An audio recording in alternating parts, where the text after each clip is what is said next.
Last week, our church had, again, our week-long prayer and fasting.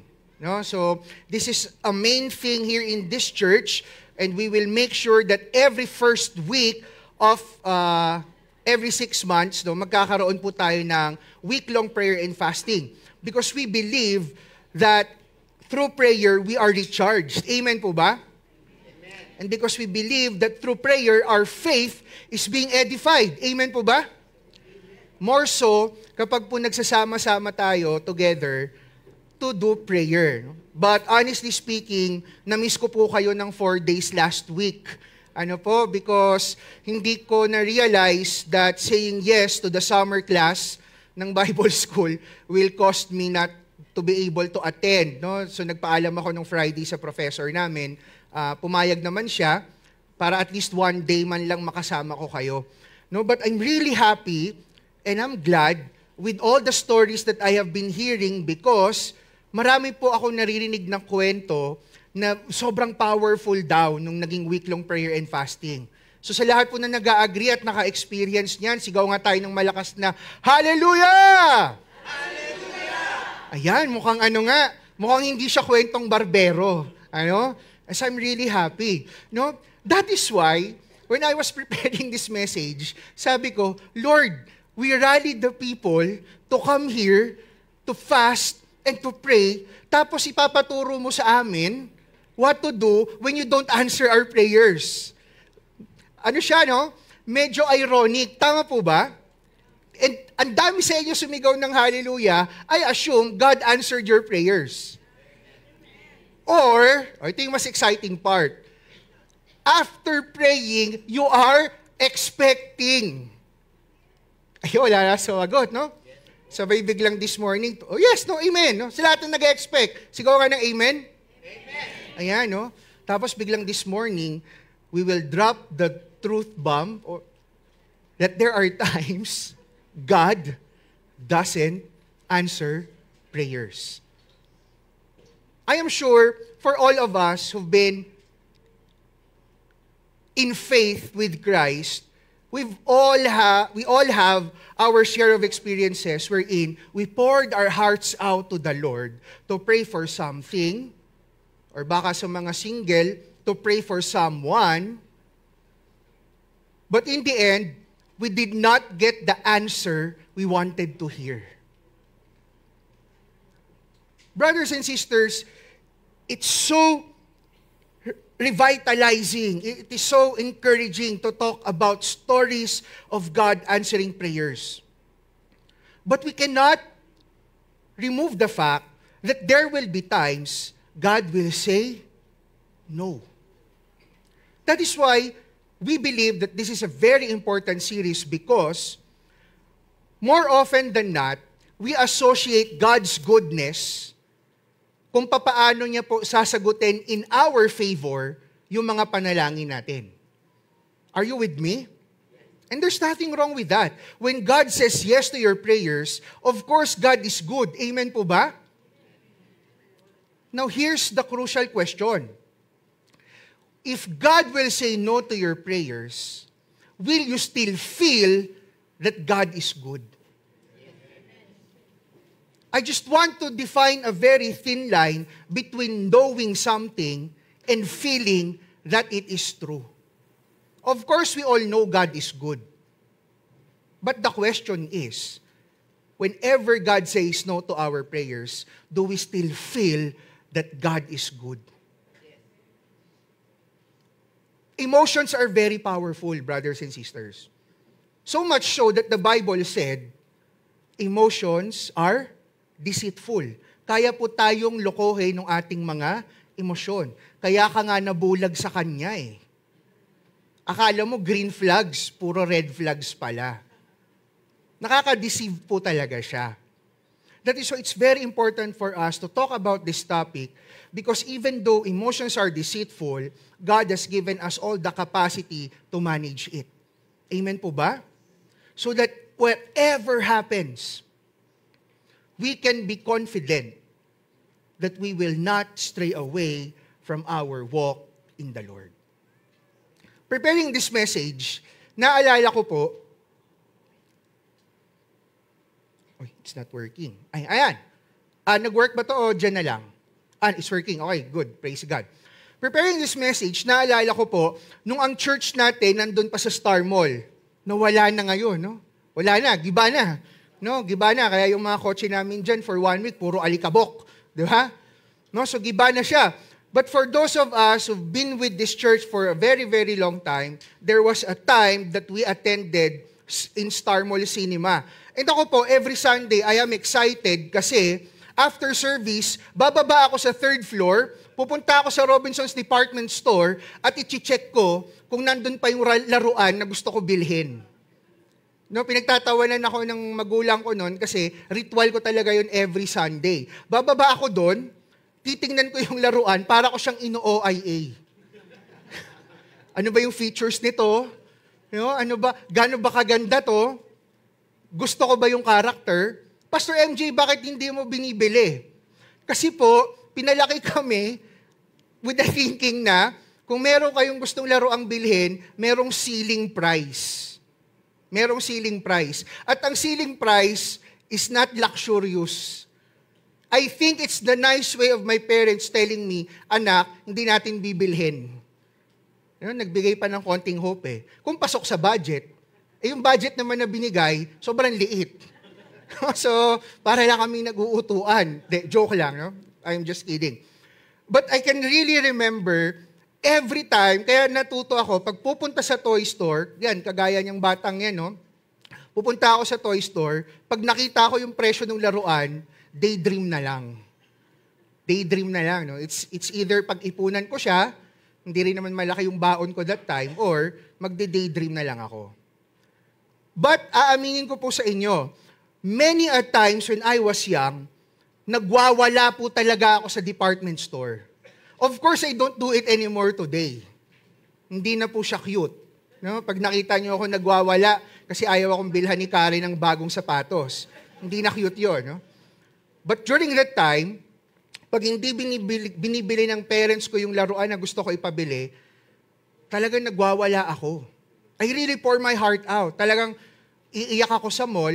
And there are times na kahit alam ko, hindi naman pasok dun sa budget na binigay, ilalabi ko pa rin. Are you with me? Alam ko na eh. When I saw the price, wala to, masyadong mahal. But I will take the risk of asking my parents. Kahit na ilang beses na nila akong binigo. Biro lang, ha? Kahit na alam ko naman for a fact na na-establish na yon. Hanggang dito lang, anak. Pero dahil gusto ko talaga yung laruan, I will go back to them, no, taking all the risk, kahit 1% add lang yan. Kasi in my mind, malay ko, baka today, magbago ang ihip ng hangin. Baka today, hindi sila nag-away. Biro lang, no? Baka today, naka-receive ng good news si Papa sa office. Baka sa sobrang tuwa niya, maging galante. But I know for a fact that even though they will not buy me that toy, it will not change the truth that my parents love me. And I know for a fact na kahit maglupasay ako doon, hindi nila ako itatakwil bilang anak. Because I know them and I know they know me. Kasi po, kung ang kasama ko is tito or tita, kung ang kasama ko noon si Pastor Mer, at sasabihin sa akin ni Pastor Mer, MJ, di natin pwedeng bilhin yan. Wala po akong confidence magwala. Because iba ang relationship namin ng magulang ko. It's more intimate. And I think that's a very important principle that we need to embrace. How do we view our relationship with God? That's a very fundamental question to ask ourselves. Who is God to me? You can evaluate who is God to you with how you respond with whatever God says. We can evaluate who God is to us the way we present ourselves to Him. Mamaya po, as we go on with the scriptures, I hope and pray that it will be clearer for us. Sige po, tayo manalangin. Ama namin sa langit, maraming salamat po. Thank you, God, because You have torn the veil, and every time we ask, we can come into your presence. Thank you, Lord, for the gift of prayer, because anytime we want to pour our hearts out to you, you are there to listen. And so, God, I ask this morning, in behalf of my brothers and sisters, that you open up our hearts and our minds, that we may be able to fully receive and absorb the blessing of your word. Such a very powerful principle, Father, so that in the end, we will finish strong. In the end, Lord God, we will be able to give back to you all the glory. I lift up to you the next few minutes, Lord God. In Jesus' name we pray. Amen. That is why this morning, the title of our message is, When God Says No. Pastor, paano yan, no? Pag hindi nagsabi ng no si God. I'm gonna show you a very short clip kasi baka makaka-relate tayo dito. That when God says no, ganito tayo mag-react. Ready na po ba kayo? Hindi ko na kayo hindi ko nahihingin yung confirmation from you, but be honest to yourself. Sino po dito, when God says no to your prayers, ganito ang reaction? Ayan. Sige, ganda nung build-up ko. No? Okay na ba tayo? Okay, ulitin natin, no? Erase. Sino po dito sa atin, no? I'm not gonna get confirmation from you, but be honest to yourselves. Sa mga nanonood ng The Office, alam nyo na yun, yung eksena na yun. Sa mga hindi pa, brace yourselves, no? Sino po dito, when God says no, ganito yung nagiging reaction? Sure na to, Sure na to, kasi mapapahiya na ako. Ayun. God said no. No, God! No, God, please, no! No! No!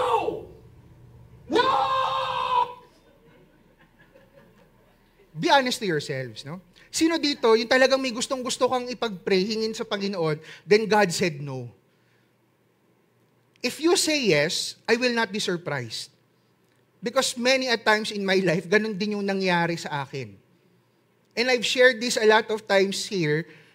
Somehow, nung sinabi ni God na, go ka na to do your calling, may part sa akin yan yung sinasabi kay God. No, God. Please, no. God, no. No, no, no. Now, let's see, what does the scripture say? What principle we can get from a very powerful story on how this person handled God's no.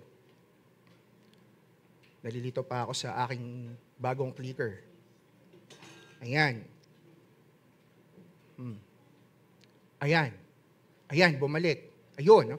So, ang ating pag-uusapan po will be coming from 2 Samuel. So, very quick lang, yung author po nito, I just want to emphasize na hindi clear. No? Hindi clear kung sino ang single author. But what is clear is, this is a compilation ng mga documentation ng tatlong prophets, namely Samuel, Nathan, and Gad. No? But because, hindi po God na G-O-D, God, G-A-D. No? But because Samuel is considered the leader of these prophets, ang biblical author, pinangalan kay Samuel, no?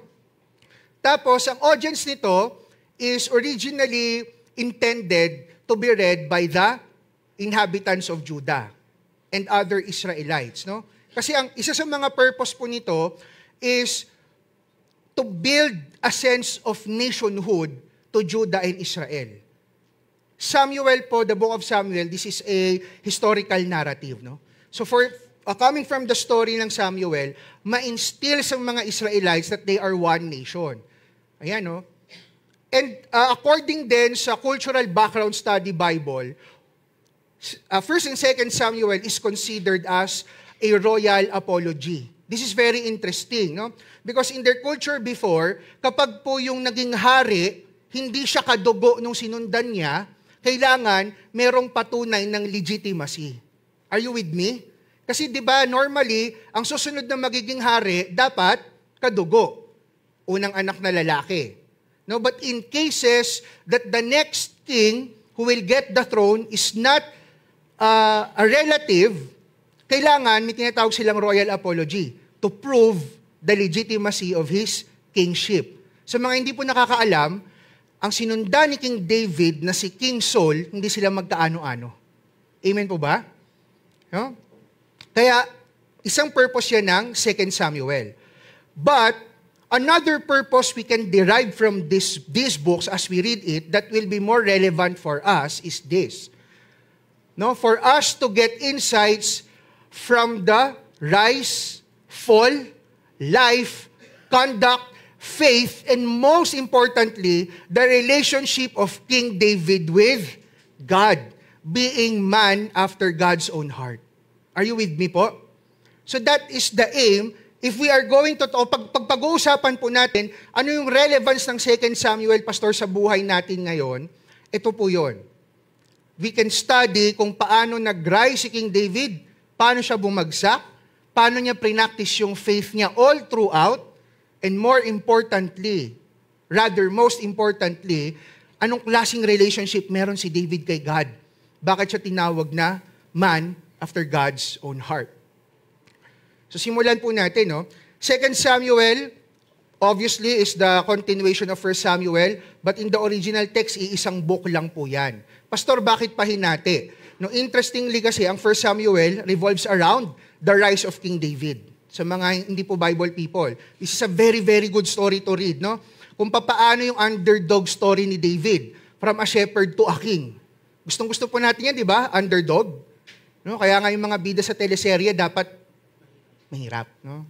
Pag mayaman, mysterious, di ba? Ayan, no? Ang 2 Samuel naman revolves around ano yung naging life ni King David nung siya na yung hari ng Israel. At dito natin makikita yung human side ni David. I, for one, I really admire King David. But I love 2 Samuel particularly because if iaaralin natin ang 2 Samuel, we can see that even the man after God's own heart, bumabagsak din. But we will not focus so much kung paano siya bumagsak. Kasi ang gandang pag-aralan nun, why? Because his downfall proves how much he is after God's own heart. Paano, Pastor? Kung paano siya bumalik.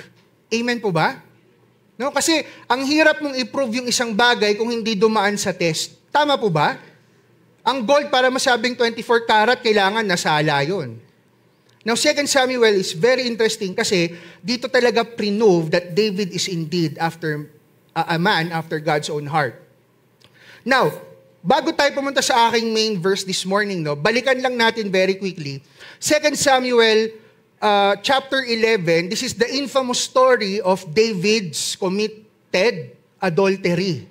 No, kay Bathsheba. Isang gabi, tumatambay siya sa kanyang terrace, may naliligong magandang babae. Pastor, paano mo nasabing maganda? Malamang kasi kung di maganda yon, baka na bad trip si David, no? Baka na umay. I'm just kidding, no? Most likely siya magfo-fall, no? Kasi ikaw ba naman, ipagpapalit mo yung favor ng Lord sa'yo para sa isang babae? Diba? Tapos hindi naman pala maganda. Lugi ka masyado, no? Medyo foolish.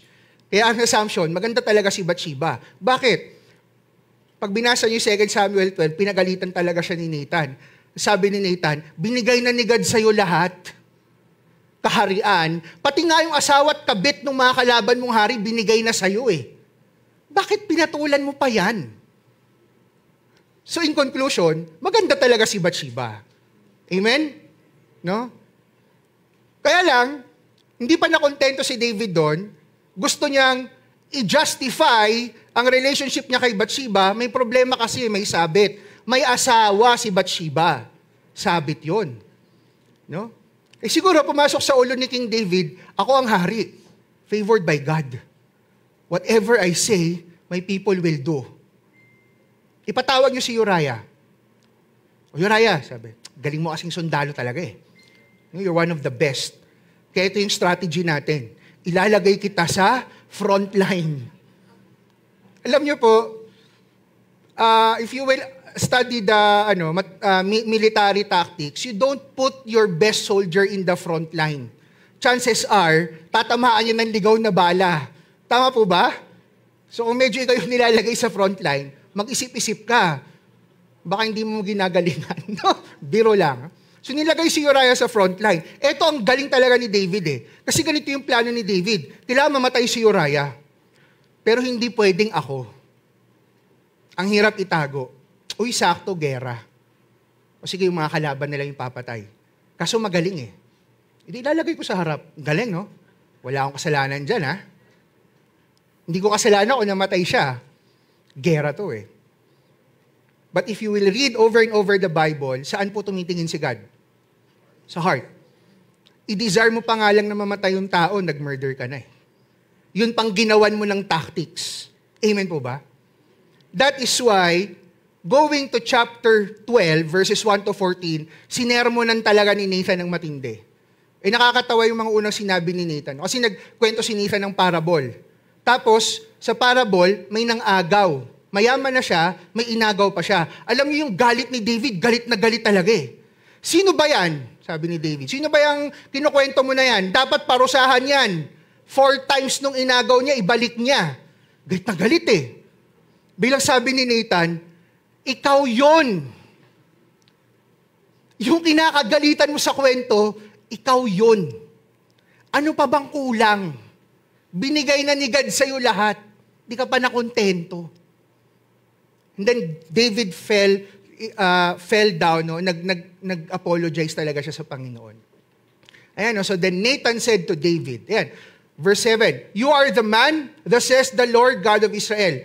I anointed you king over Israel, and I delivered you from the hand of Saul. I gave you your master's house and your master's wives into your keeping." Tapos nang agaw ka pa din. Verse 9, "Why have you," ano yan? "despised the commandment of the Lord to do evil in His sight? You have killed Uriah the Hittite." Take note yung pagkakasabi. You have killed Uriah. Kahit na hindi direct. That's the standard of God. Because He desired and He acted upon it. No? You killed Uriah the Hittite with the sword. You have taken his wife to be your wife and have killed him with the sword of the people of Amnon. So ginawan mo ng paraan, David, para mamatay. Verse 13. So David said to Nathan, ini-imagine ko, kung ako ang pagagalitan ni Nathan, sabihin ko, and Pastor MJ said to Nathan, marupok lang kasi ako. Ay, hindi nila nagets yung joke. Ang point is, most probably, magpapalusot tayo. Tama? Parang si Adam. Lord, yung binigay mong babae eh. Kaya lang naman ako nagkasala eh. Hindi Lord, kaya lang naman ako nakipag-away kasi nanguna siya eh. Lord, kaya lang naman ako nag-fall kasi yung asawa ko, di na ako inaasikaso eh. But what did David say? I have sinned against the Lord. Bakit ko po ito ina-emphasize?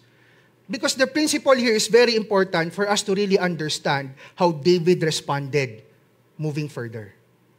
So dito po, pinapakita that David indeed has God at the center of his heart in all his flaws. Tuloy natin. And Nathan said to David, "The Lord also has put away your sin, you shall not die." Sabi ni Nathan, absuelto ka naman na. Hindi ka mamamatay. But, verse 14, however, because by this deed you have given great occasion to the enemies of the Lord to blaspheme, the child also who is born to you shall surely die. David, sabi ni Nathan, absuelto ka na kay God. Hindi ka niya papatayin. Pero dahil merong kasalanan, merong mamamatay. At sino daw yon? Yung bata. Many people interpret it this way. Sobra namang cruel ni God. Bakit ni God dinama yung bata? Wala namang kinalaman yung bata. Meron ba kinalaman yung bata? Meron po ba? Wala. Nananahimik yung sperm cell tsaka egg cell eh. Tapos gumawa ng kalokohan si David eh. Tama po ba? Wala siya kinalaman doon. Bakit siya mamamatay? Ang sama naman ni God. But if we will look back from the story, who really caused the death of the child? Sino ang may kasalanan? Ba't mamamatay yung bata? Si David. Bakit ko ito ina-emphasize? Because before David did all those things, alam niya sa mind niya that for every sin, there should be Death. Ulitin ko before everything of this happened, alam na ni David sa utak niya ang rules ng Panginoon. Because God is intolerant of sin, for every presence of sin, there shall be death. Are you following? Ibig po sabihin, nung nangyari ito, the blame is all on David. Because God will not break His word. Amen po ba? Now, let me share with you why I believe this is not a cruel act of God. Kung kayo po ba papipiliin, saan nyo na gustong magstay today? Sa heaven o dito sa earth? O, kinakabahan, baka biglang mamaya mapunta ng heaven. But reality lang, no? Lalo pag mabigat yung problema sa buhay. Parang ang sarap pumunta na ng heaven, ano? Kasi promise dun eh. Amen po ba?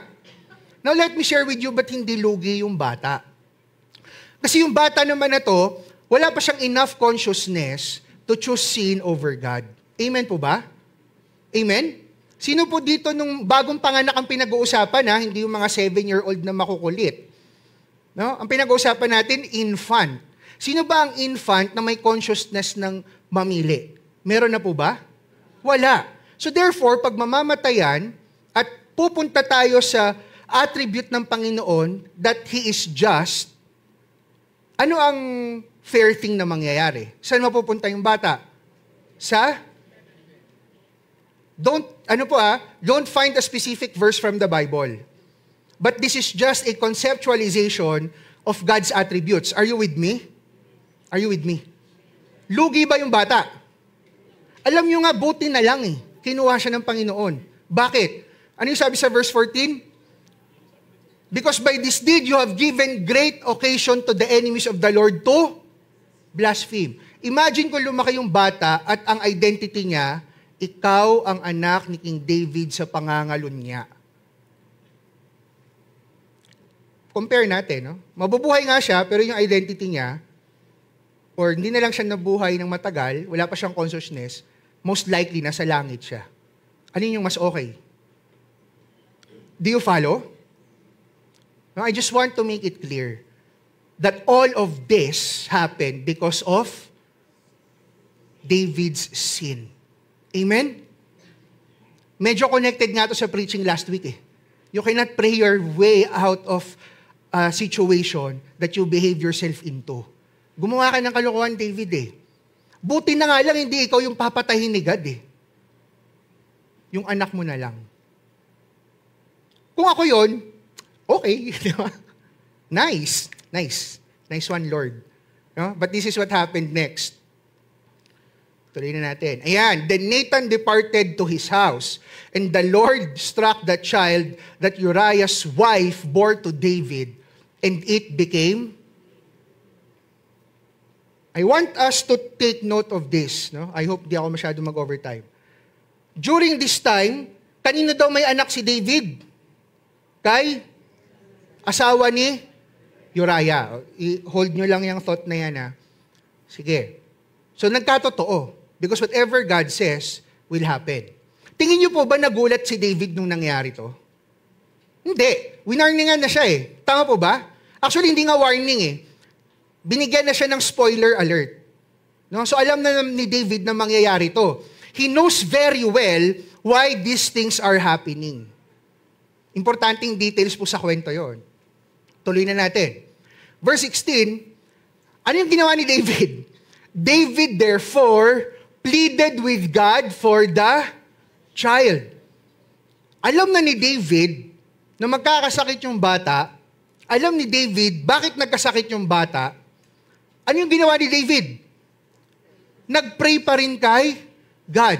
Kung ikaw si God, anong sasabihin mo kay David? Medyo makapal ang mukha. Tama po ba? Medyo makapal no? Nag-plead pa Antindi pa nga, nag-fasting pa. Pero gusto ko lang pong bigyan ng cultural context ito, no? There are so many reasons, biblical reasons why we fast. But for this particular story, because from their culture, whenever they have great mourning, no, talagang nagluluksa sila, ano yung practice nila? They fast. So in this story, hindi nagfa-fast si David para, Lord, nag-fasting na ako. Baka pwede na magbago isip mo. Lord, papaagutom na ako eh. Huwag mo nang kunin. Hindi ganon. Nagfa-fasting si David because he was mourning. So wala po tayong makikitang evidence sa story na ito that David did all those things to have leverage. Bakit ko ito kinukwento? Sino sa atin dito, yung talaga namang sinabi na nga ni God na no, pero ipaglalaban mo pa rin sa prayer? Ang sabi, week-long fasting lang, Lord, magfa-fasting ako ng 1 buwan. Mapa-oo lang kita. Lord, walang uwian. Magpipray ako sa church, mapa-oo lang kita. In this story, walang ganong evidence na sinasabi na ginagawa to ni David to change the mind of God. Bakit pa niya ginawa, pastor? Tingnan natin sa mga susunod na mangyayari. Verse 17, so the elders of his house arose and went to him to raise him up from the ground, but he would not, nor did he eat food with them. Talaga namang committed sa fasting. No? Sige, tuloy na natin. When David saw that his servants were whispering, David perceived that the child was dead. So habang nagpipray na si David, eventually narinig niya, nagbubulungan na yung mga servants. No? Nagbubulungan sila kasi, sabi, namatay na yung bata. After 7 days, namatay yung bata eh. Sabi ng mga servants, sino magsasabi sa atin? Sino magsasabi kay David na namatay? Natatakot sila, ipaalam kay David. Bakit? Kasi nga, nung buhay pa, sobrang nagluluksa na. What more pag? Namatay. Then yun, nung nakita ni David, nagbubulungan. Ang ginawa ni David?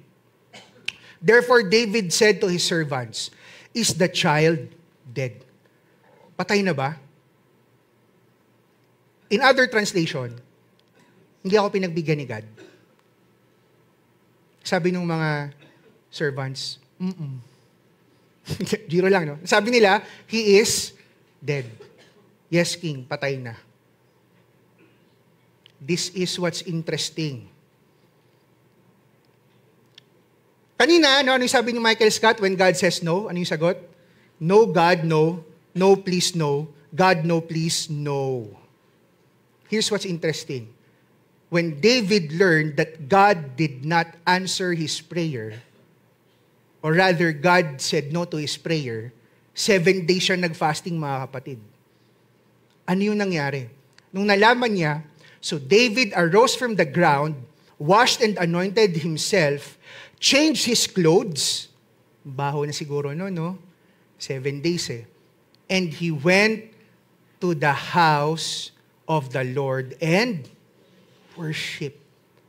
Then he went to his own house, and when he requested, they set food before him, and he ate. What's interesting here is, kung susundan natin yung train of thought ng story, before the chaos happened, David knew. Alam na niya. And then when it happened, he pleaded before God. Sabi natin kanina, medyo ang kapal ng muka. Tapos, nung hindi siya talaga pinagbigyan, ano yung ginawa niya? Nag-worship pa rin siya kay God. Kaya ito yung sabi ng mga servants. What is this that you have done? You fasted and wept for the child while he was alive. But when the child died, you arose and ate food. King, medyo hindi namin magets yung ginagawa mo. Nung 50-50 yung bata, talaga naman naglulupasay ka to pray. Bakit ngayong namatay, tsaka kakakain? Anong tumatakbo sa isip mo, King? Pwedeng ang tanong natin, anong pinagagawa? Para saan yung ginawa ni David na 7 days of prayer? Kayo po ba, if nag-pray kayo for 7 days and fasted, then God said no, maglululundag ba tayo in worshiping God? Honestly, ako baka hindi ko kaya. But what's amazing is, yun ang ginawa ni David. And here's his answer. And he said, while the child was alive, I fasted and wept. Ito po, very, very interesting yung sagot ni David dito. While the child was alive, I fasted and wept. For I said, who can tell whether the Lord will be gracious to me that the child may live? What's the principle behind this? Many times, even me, whenever I come into prayer before the Lord, kinokontra ko din yung sarili ko. What if God will say no? Dati nga hindi ako napagbigyan ni God, ba't pa ako magpe-pray ulit? But what's interesting sa sinabi dito ni David is, who can tell whether the Lord will be gracious to me that the child may live? Brothers and sisters, when we pray before the Lord, when we pour out our faith before God to ask for anything we want, who has the final say? Sino po? Hindi nyo alam? Ulitin ko yung tanong, ano? When we pray before the Lord, pour out our faith, who has the final say? The Lord. Kami bang mga pastor? Ay kapatid mo ang di will ni Lord sa'yo yan. Tigil-tigilan mo na yung prayer mo na yan. Pag sinabi po namin yun, lagot kami kay God. No? Because we will be acting God. Who are we to say? Who can tell? Only God. And David knew that very well. Parang yung story ko kanina. Alam kong hindi pasok sa budget eh. Tama ba? Alam ko hindi pasok sa budget. Bakit ko pa rin ilalabi? Una, alam ko hindi magagalit yung magulang ko. Pangalawa, even if they say no, it will not change who they are in my life. And David knew that very well. Why am I saying this? We will hit two birds in one stone, no? Brothers and sisters. Not because we are preaching how to handle unanswered prayers. We don't want you to be doubtful whenever you pray. Are you with me? So here's the balance. We come to God. We pray to Him with full confidence. Why? Because we know He can do anything, and we know that He loves us. That's where we will get our confidence from. Huwag po nating kunin yung confidence natin dun sa hope na oo si God. Are you with me? Kaya tayo lumalapit sa Panginoon kasi alam natin, mabait siya, mahal niya tayo, at kaya niya ang kahit na ano. That's where we will get the confidence. But as we come before the Lord, we also have to be submissive that whatever He say will go. Bakit, Pastor? Because God is good and He loves us. Many a times, ang perception natin when God says no, we feel like God is taking something away from us. Amen po ba? Maraming beses, pag nagpe-pray tayo and God says no, chances are, mafe-feel natin, Lord, ayaw mo ba ako sumaya? Bakit ayaw mong pagbigyan? Nag-serve na nga ako eh. Nag-fast na nga ako eh. But we have to shift our perspective. Not because God said no to your prayers, it doesn't mean He's taking something from you. Many times, when God says no to our prayers, it just means nire-recalibrate ni God yung direction natin.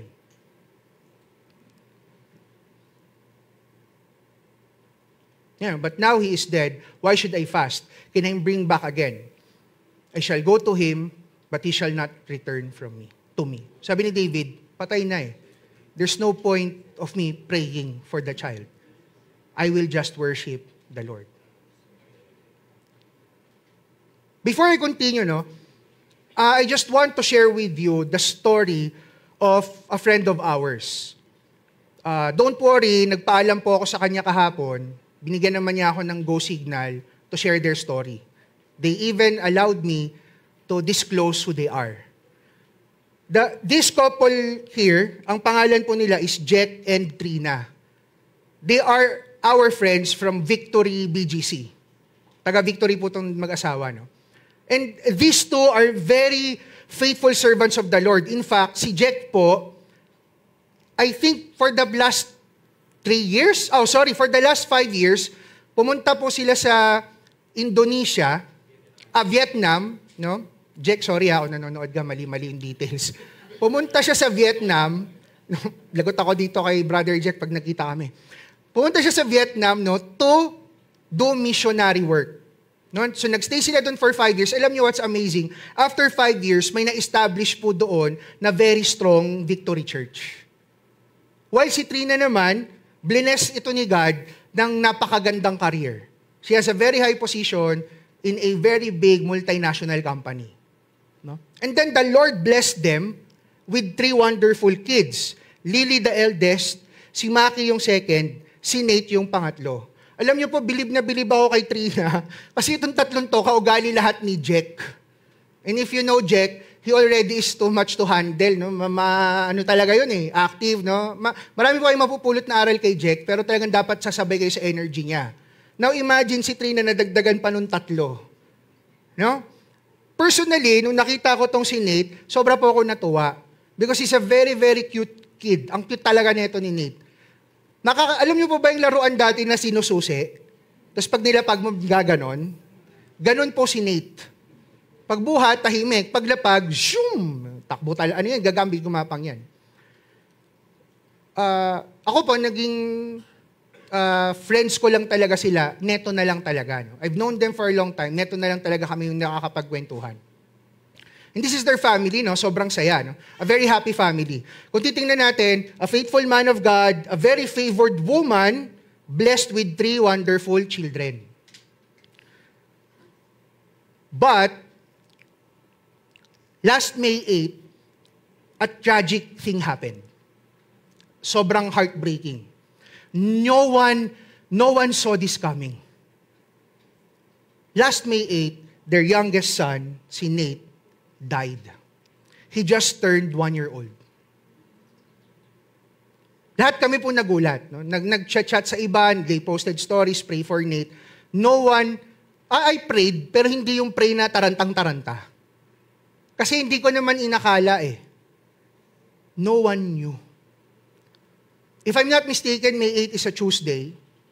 Nagkasakit po si Nate Sunday. So it just took 2 days, the child died. Looking back, I know, probably, no, although di naman nila to sinasabi, but if I were in the situation, I will ask the Lord, why? We are good, we are serving you, we are good with our kids, why take him away? You know what? This is the most heartbreaking for me. When Trina was telling to us the story nung nando na sila sa ICU. Here's the scenario. Again, Jack is a very faithful minister of the Lord. Very high ang faith. When they were at the ICU, sabi ni Trina, what if ang plano ni God?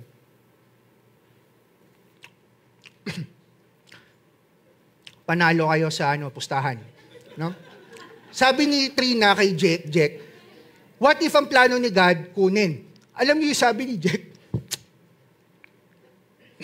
No, God, please, no. Joke lang. Pero ganon. Sinasabi niya kay Trina, don't say that. Don't say that. I don't want to lose my boy. Very understandable. They were at that moment, Pastor, ngayon lang ako inom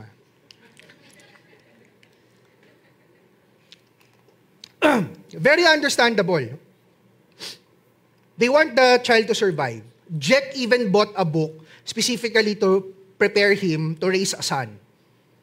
And at that moment, God is telling, they're praying, Lord, let Nate survive.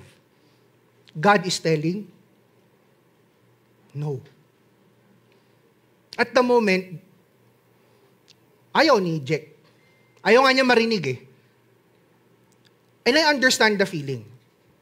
Because when my father nag-aagaw buhay, naglalaban din yung puso't isipan ko. My mind is telling me, what if hindi will ni God?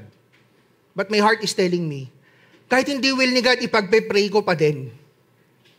Because I know God loves me. Let's cross the bridge when we get there. Humihinga pa eh. Baka pagbigyan. Ito ang nakakatuwa sa kanila, no? When finally, anong tawag doon? The heartbeat nag-flatline, their immediate response was, Lord, thank you for the 1 year. Pinahiram mo sa amin si Nate. That's so amazing. That's so amazing. That's when I realized, pwede talaga. You want to bargain with God? You go. Bargain with Him all you want. Hindi siya magagalit. Do not be restricted with what you want to pray for. You pray for it. Kahit na feeling mo hindi will ni God, pag-pray mo lang. Hindi naman magagalit, di naman si God kagaya natin eh. Nasasabing kapal ng mukha mo ah. That's not the kind of God we have. Amen? Kahit nga obvious na yung sagot ni God is no, you pray your heart out. But here's the catch. When it finally happens, make sure that your heart is in the right place. You are still in submission before God. Amen po ba? Do not be held back with what might happen. Hindi mo naman alam yung mangyayari eh. Amen po ba? You focus on the now. Now you are in the presence of God, you talk to Him. And you wait for His answer.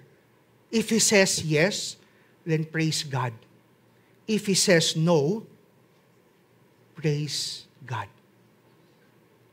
But never ever forget that no matter what God's answer to your prayers are, it will not change the fact that He is good, that He loves you. Most importantly, it will never change the fact that He sent His Son to die for your sins. God's no does not mean He will take away your greatest blessing, which is your salvation. And at the end of the line, that's what all that will matter. Amen po ba? Yung sinasabi sa Hebrews 11 verse 1 eh, faith is being sure of what we hope for. As followers of God, ang hope natin, one day when the glory of God is revealed, nothing that we will do here will be in vain. Amen po ba? So I have my desires right now, Lord. I'll pour it out to you. If you say yes, thank you. If you say no, thank you. Because I know you are redirecting me. It will not change the fact that when you return, I will be there with you. Amen? Just wanna share, no? Basa niyo po ba? Hindi, no? Masyado maliit. No? But I opted to show this, no? Panoorin niyo na lang sa Rewind. Kasi ang natutunan ko po sa writing academic paper, you don't share story data without backing up ng evidence. No? O, kasi nako-call out yung mga pastor daw doon eh. No? Na according to study, tas walang reference. Medyo delix, no? Para po i-share ko sa inyo na hindi kwentong barberong seryoso tong mag-asawa in being devoted with the Lord. If you read their post, they are full of thanksgiving before God. Because they knew in their hearts, they did not deserve any blessing from the Lord. And being blessed with a son for 1 year is a great blessing. Nandun yung perspective ng mag-asawa eh. And they still hold on to the hope that one day they will be with God. Probably one day they will see Nate. But they are so anchored with their love of God that even a very tragic thing happened to them, it did not cause them to rebel against the Lord. Amen po ba? Si Jack, 5 years nag-mission siya sa Vietnam. Tayo nga minsan, one day pala nagbasa ng Bible kung makademand sa Lord eh. Feeling natin ang holy na eh. O Lord, nagbasa ako today baka naman. But this man devoted 5 years of his life to build a church in Vietnam for the glory of God. And when this happened, he responded as David did. So what do I want us to get this morning? As we study the principles of God's unanswered prayers, gusto ko, number 1, do not be held back with your prayers. Do not assume that God will say no. Are you with me? No? Do not assume that God will say no already. Who is to tell? Amen? But be sure that before you come to God in prayer, you already resolved in your heart that whatever your will is, I will follow. I know, Lord, that you are good. That's why I know that even if you say no, it will be for my good, kahit masakit. Sabi ko kanina, many times when God says no, He is just realigning us. Here's what's amazing sa nangyari kay David. Verses 22 to 23, or 21 to 23 rather, namatay na yung bata, no? Hindi sinagot yung panalangin. Here's what's amazing. And then David worshiped God. Ito yung sunod na nangyari agad. No? Verse 24, then David comforted Bathsheba. Ano na yung ni Bathsheba dito? His wife. Kanina, ano yung description kay Bathsheba? Uriah's wife. Meaning, the child that died was conceived while Bathsheba was still the wife of Uriah. But this time, they conceived another son, pero this time po, kasal na sila. Pwede na. Do you follow? Pwede na. No sin committed anymore. No? Nagrepenta si David, wala na si Uriah, they made it proper. Bakit ko in-highlight ito? Pwede namang gawin ni David na concubine si Bathsheba eh. Tama po ba? Ang dami nga rin concubine ni David eh. Di ba? But he has to make things right. They married, no? And went into her and lay with her. So she bore a son and he called his name Solomon, the next king. So when God said no to let the kid live, what God was actually doing is protecting the purity of David's line. Are you with me? Pinoprotect yun ni God para walang masabi yung mga kaaway. Ba't ko sinasabing protect ni God yun?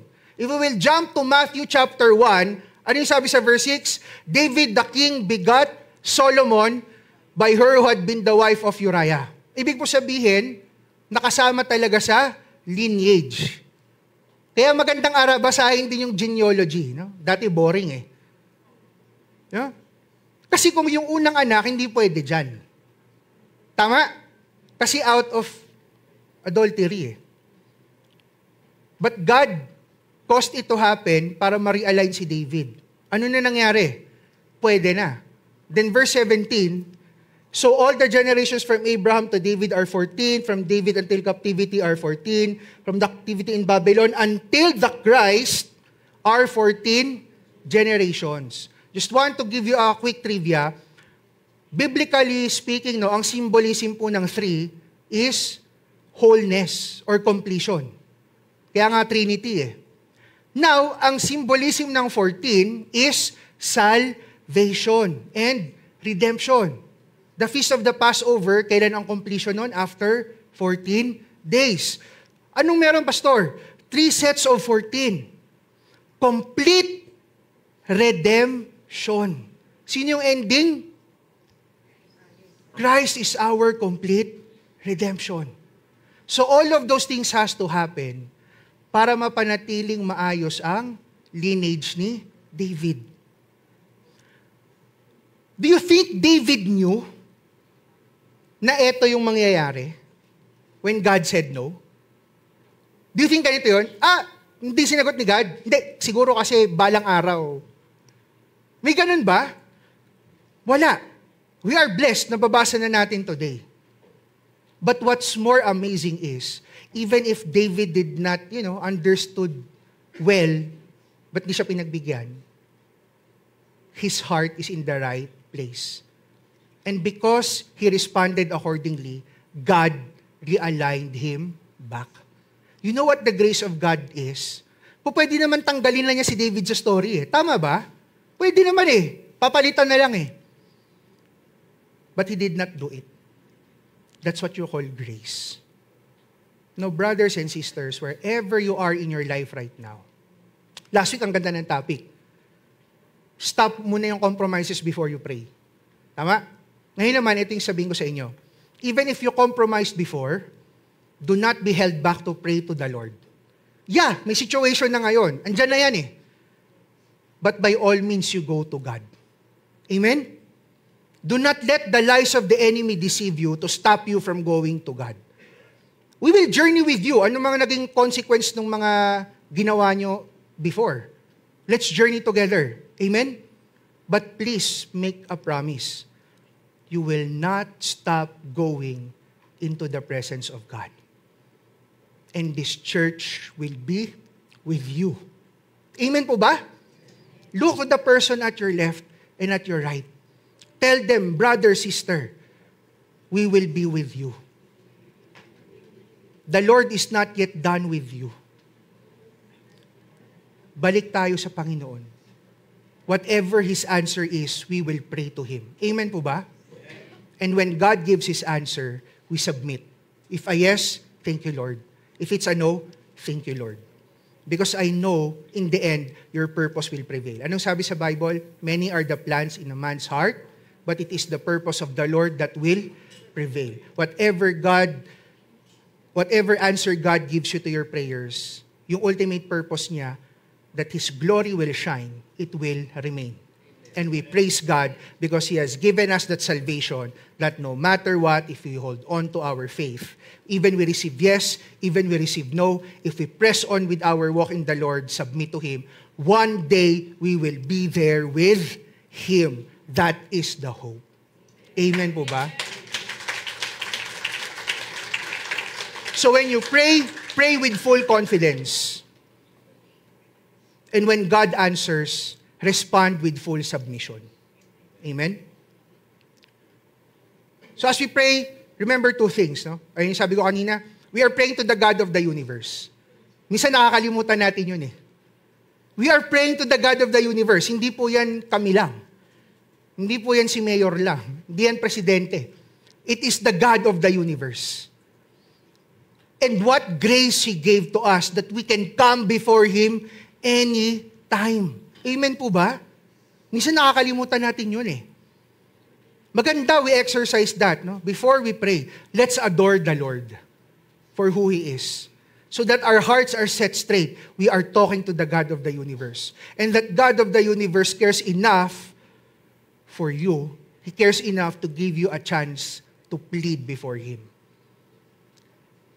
And the God we are praying to is all benevolent. Ibig po sabihin nun, He is all good, no? Mga gagawin niya sa atin. And all knowing. So however He answers your prayers, whether yes, whether no, be assured, it is aligned to His attribute of love and grace. Do not be held back when you pray. Huwag niyong problemahin yung isasagot ni God. None of us knows. Amen po ba?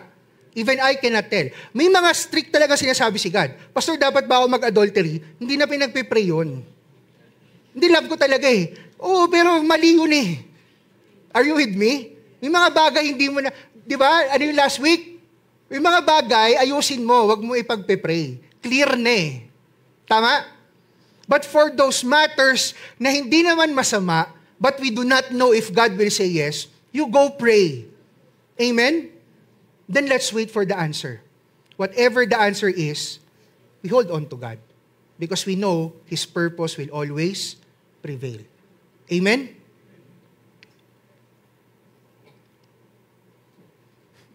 Basag momentum talaga yung ano. No?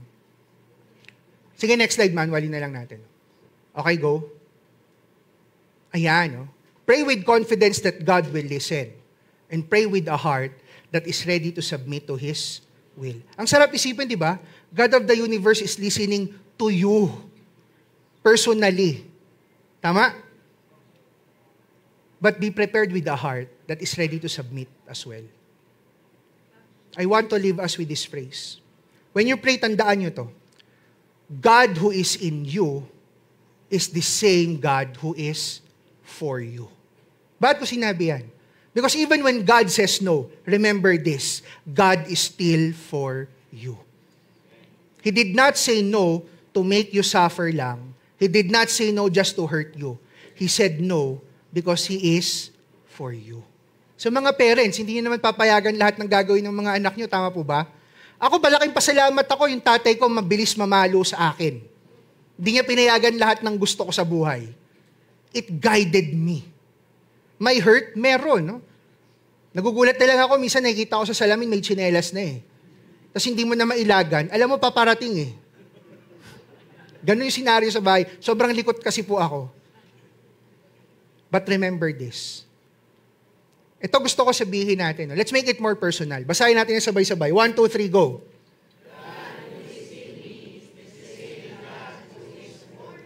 Basahin po natin ulit with conviction. 1, 2, 3, go. God who is in me is the same God who is for me. So pray your hearts out to the Lord. And when He answers, ulit-ulitin nyo ito. Thank you for your answer, Lord.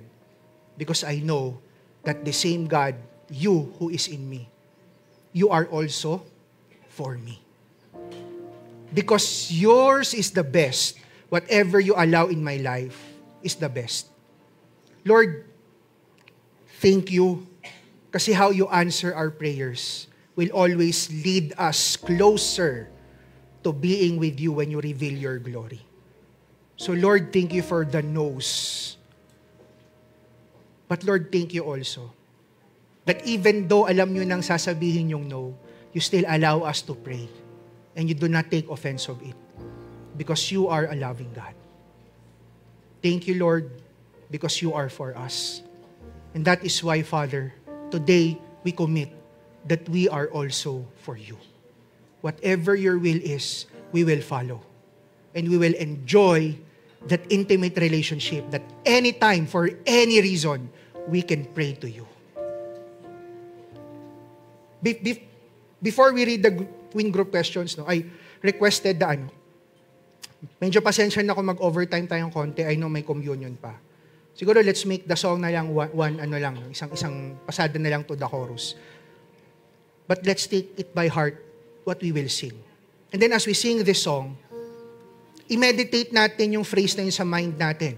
The God who is in me is the same God who is for me. So let's all stand up, worship the Lord.